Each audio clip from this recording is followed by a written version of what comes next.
क्या आप जानते हैं कि आज प्रधानमंत्री नरेंद्र मोदी बहुत व्यस्त है, क्योंकि वो किसी गहरे से गड्ढे में अपनी गिरी हुई प्रतिष्ठा को ढूंढ रहे हैं। और ये मैं नहीं कह रही हूं, मोदी जी ने ही तो कहा था कि जैसे जैसे रुपया गिरता है प्रधानमंत्री की प्रतिष्ठा भी गिरती है। अब जब रुपया 90 के पार हो गया तो सोचिए कि इस गहरे कुएं में उनकी प्रतिष्ठा जाकर धंस गई होगी।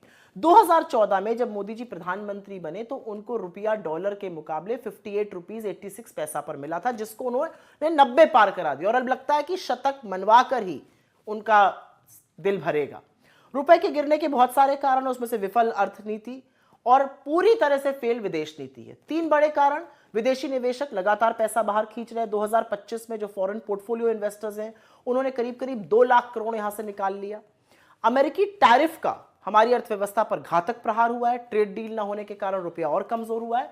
और एक बड़ा कारण है कि जो इंपोर्ट बिल लगातार बढ़ रहा है और जो ट्रेड डेफिसिट, जो व्यापार घाटा लगातार बढ़ता जा रहा है, उसके कारण भी रुपया कमजोर हो रहा है। लेकिन अब रुपए की चिंता नहीं की जाती। अब तो प्रधानमंत्री, उनकी सरकार, ढोंगी अर्थशास्त्री और चरण चुंबक मीडिया यह समझाने पर तुला हुआ है कि रुपए का असल में कमजोर होना अच्छा है। और ऐसा सभी करेंसीज के साथ हो रहा है। यह बिल्कुल झूठ है।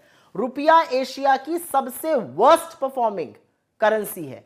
अप्रैल से अक्टूबर 2025 में इंपोर्ट बिल लगभग 650 बिलियन डॉलर का है, मतलब 58 लाख करोड़ रुपए, जो कि पिछले साल के मुकाबले 10% ज्यादा है। और ऐसा नहीं है कि आरबीआई ने कुछ किया नहीं। आरबीआई ने रुपए को मजबूत रखने के लिए करीब करीब 40 से 42 बिलियन डॉलर, करीब 4 लाख करोड़ रुपए खर्च किया, लेकिन उसका कोई असर नहीं हो रहा है।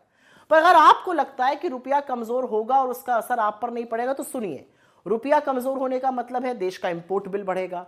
जो भी चीजें हम विदेश से खरीदते हैं वो महंगी होकर आएंगी, उसका हमें ज्यादा दाम देना पड़ेगा। अब जाहिर सी बात है, जो ज्यादा दाम देकर चीजें खरीदी जाएंगी और भारत लाई जाएंगी, उनका यहां पर भी दाम बढ़ेगा। मसलन कच्चा तेल, क्रूड ऑयल, अगर क्रूड ऑयल महंगा होगा तो यहाँ पे डीजल, पेट्रोल महंगा होगा। सब्जी, फल, फ्रूट, जो बाकी चीजें हैं, जो ट्रांसपोर्ट का कॉस्ट है, वो महंगा होगा।